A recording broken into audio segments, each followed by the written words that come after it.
Today, I dare say that one of the greatest problems that bedevils Africa is religion. It is one of the things that debilitates Africa. Africa now finds herself in a space where many believe, wrongly in my view, that all our problems will be solved through prayer and fasting. Wrong. The divine instruction, as I understand it, was go ye and subdue the earth, and by the sweat of thy brow thou shalt eat. There is no shortage in Kenya, even those of you who came from outside, who have seen many crusades in billboards in Nairobi, Kenya. When you travel across Africa, there is no shortage of individuals going by different names. Prophet, prophetess. And yet those of you who are students of theology will be told that the age of prophethood ended, some say with John the Baptist, some say with Micah, but they are prophetess and prophets. There is no shortage of apostles running around Africa producing rabbits out of hats in the name of fake miracles. There is no shortage of them. That is part of the African problem, but we do not want to confront it, particularly you theologians. You do not want to confront it. There is now a theology in Africa of making people feel good without making them good. That is wrong theology. It is unbiblical and is dangerous to Africa. Because the Bible that I read does not say it. The Bible that I read is specific and unequivocal. The Bible that I read also tells me in Matthew 24:24 that in the last day there'll be many Christs. They'll come, and they are coming now, many of them. They shall work wonders, and that they would even lead the very elect, but for divine intervention. That Bible I read, and I suspect we also read the same Bible. The Bible that I read in Paul's second letter to Timothy at 3 also tells me that in the last day there shall be a form of Christianity where people will be lovers of themselves, and they would cheat everybody just like Jannes and Jambres did to Moses in the desert. I read that Bible. I also read another Bible verse in the Bible, Romans 1:30, that people shall be lovers of themselves, and they will have committed all sins, and they manufacture new sins like LGBTQ. So nowadays I go to church and pastors are equivocating. My own church, I saw in England the clergy coming complete with a dog's collar, apologizing for people who are engaged in LGBTQ. Saying that God loves them. Yes, He does, but God does not love sin. And the last time I checked, and the Bible has not been revised, one of the reasons why Sodom and Gomorrah was destroyed was because they engaged in those. So, when you ask me to talk about the role of theology and the problems bedeviling Africa, I'm situating my presentation in those biblical verses, which are clear and unequivocal. Africa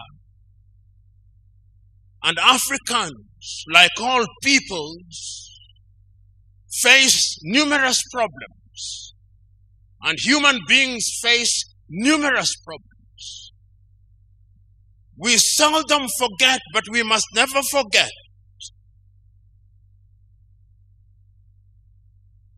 that this continent and our people were enslaved. We must never forget that.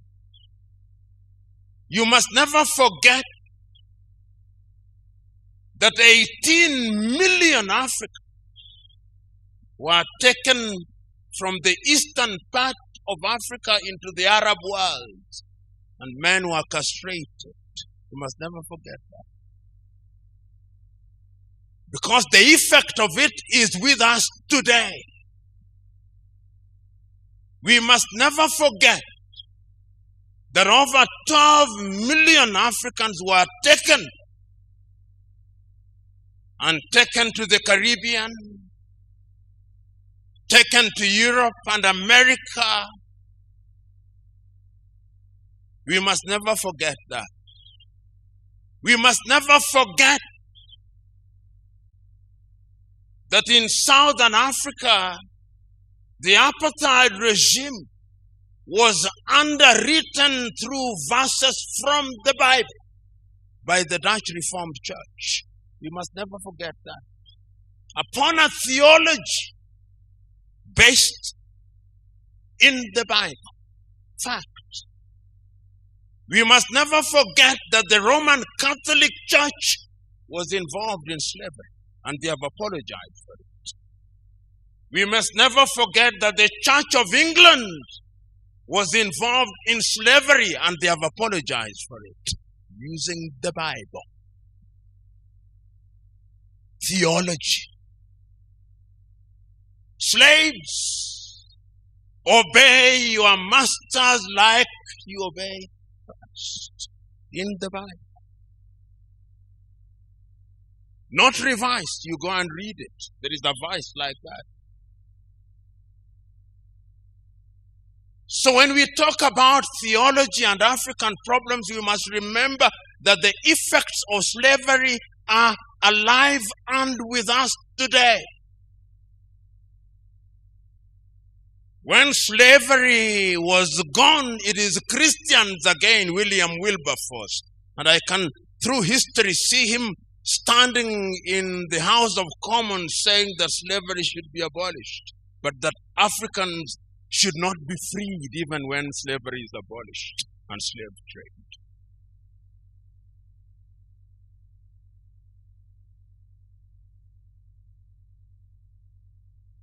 After slavery, colonization came. And as I speak to you, Europeans sat in Berlin in 1884 and 1885 and divided Africa into spheres of influence. Africa was a hunting ground, divided amongst the British, the Italians, the Dutch, the French, the Belgians, the Germans. And today we are in this assembly. I'm using English language which was imposed on us. And those of you who come from English-speaking countries, you refer to as Anglophone. Those of you who come from French-speaking countries, you are referred to as Francophone. And those from Portuguese are referred to as Lusophone. Soon there'll be Sinophone. We don't speak Yoruba. I'm not speaking Yoruba. I'm not speaking Kiswahili. There is no Kiswahili interpreter here. There are only French and Portuguese and English. Part of the African problem. We are confused. When my friend resisted their being called a perfect Frenchman, I could understand his anger. Because the colonial project was a dehumanizing and humiliating process. And religion and theology were at the heart of it. That is why when the European colonizer, we used to be taught in school that the flag followed the cross. I went to Zanzibar and a young man was taking me through the dungeons and he showed me there was the school where they taught Africans that they may use them in their labor. There is the church that they touch their spirit that they may be spiritually confused. And there is the hostel where they treated them that they may use them as labor. I'd never heard such interpretation. That is why when theology came, we were told that in order to be a Christian, you must be John or James or Joel. You cannot be Taiwo now. That is not a Christian name. Christian name must be John, Joseph. Who said? Whose theology is it? Who said that in order to be a Christian, you must be John? Who said it? That is jaundiced theology. That is racist theology. Because when you want to change a person, you give him your name. Those of you who have watched Roots will know this. Alex Haley's Roots. You capture Kunta Kinte and in order to dehumanize him, you call him Toby. That is also theology. So, African problem is also colonization. So as we speak now, there are Nigerians here. There are Ghanaians here. There are Congolese, Democratic Republic of Congo, and then there is Congo, named after Ferdinand de Brazza, called Brazzaville. I look forward to the day they change Brazzaville's name. At least they changed Leopoldville into Kinshasa. This is the reality. This is part of the problem. The Democratic Republic of Congo will never know peace because of religion, Roman Catholicism, and colonization. These are the problems bedeviling Africa. And we never say it. King Leopold of the Belgians caused 13 million Congolese to be killed. But we Africans have forgotten. Part of the African problem is short memory, amnesia is part of our problem. And that is why we keep on repeating the same mistakes time and over. Colonization is part of the problem that affects Africa. Because after colonization ended, we have another thing called neo-colonization. And it is alive and well. That thing called neo-colonization is alive and well. And if you doubted whether it's alive and well, I want you to see what is happening in Guinea-Conakry. I want you to see what is happening in Niger. I want you to see what is happening in Burkina Faso. I want you to see what is happening in Chad.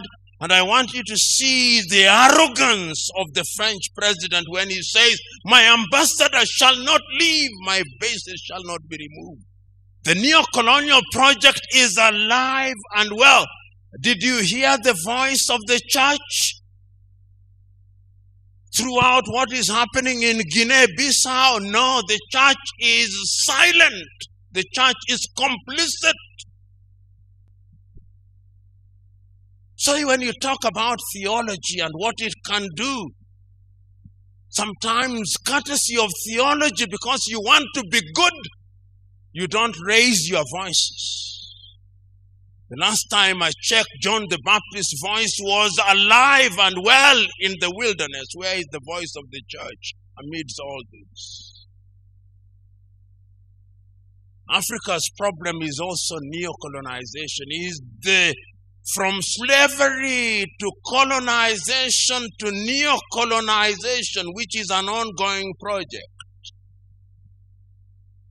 And Ghana's Kwame Nkrumah was right in 1965 when he said, the last stage of colonization is neo-colonization, and is alive and well. And we see it. Today, I tell Africans, because of neo-colonization, I'll come to what I think theology can do. Today in Africa, here in Nairobi, Kenya, if you want to buy something from a supermarket, you go to Carrefour, which is French. You want to buy fuel, you go to Total Energies or Rubies, which is French. You want to have your pizza, which is made by Kentucky Fried Chicken, which is American. You have it carried by Glovo, which is Spanish. If you want to have security, you have it by G4S, which is British. If you want your home guarded, is guarded by KK, which is Gardewald from Quebec. If you want to have chicken, it's Kentucky Fried Chicken. If you want your airports managed, it's Swissport from Switzerland. That is the state of Africa. Consuming what we do not produce and producing what we do not consume. The colonialist comes under different guises, but they kill your spirit to survive. So Africa is bedeviled by all these things. And until the scale falls from our eyes and the wax melts from our ears, we will not go anywhere. In Africa, we have some of the lowest quality politicians. African countries say that they are democratic, they are kakistocratic. And kakistocracy is a government of the very worst. You are led by your very worst. That is kakistocracy. If you combine that with kleptocracy, which is a government of thieves, then you can see why Africa continued to punch below her weight. In all areas, we continue to do so. We must not, in the name of political correctness, now say, oh, because we want IMF and World Bank to help Africa, therefore we must say, but God loves everybody. Yes, indeed He does. But He tells you to do things in a particular way. If we allow aberrations to be mainstreamed, then there is no sin. We are getting into a level where there is no untruth. Everything is right. Everything depends. That is the theology that is now beginning to emerge from Europe and America. Is going to be the dominant theology. And is going to have everything pegged on it. Uganda has had aid cut from it because the Ugandan president has spoken about it. We are still talking about the problems bedeviling Africa. IMF is saying we are inclusive. It is the same people who came here in 1800s and gave us the penal code, which had some sex against the order of nature. That was the offense. Sex against the order of nature. Now tell me, when did nature change? Yeah, tell me when nature changed. And we must say this whether people are angry or not. Because if we want to change Africa, we must not fear to speak the truth as we know it.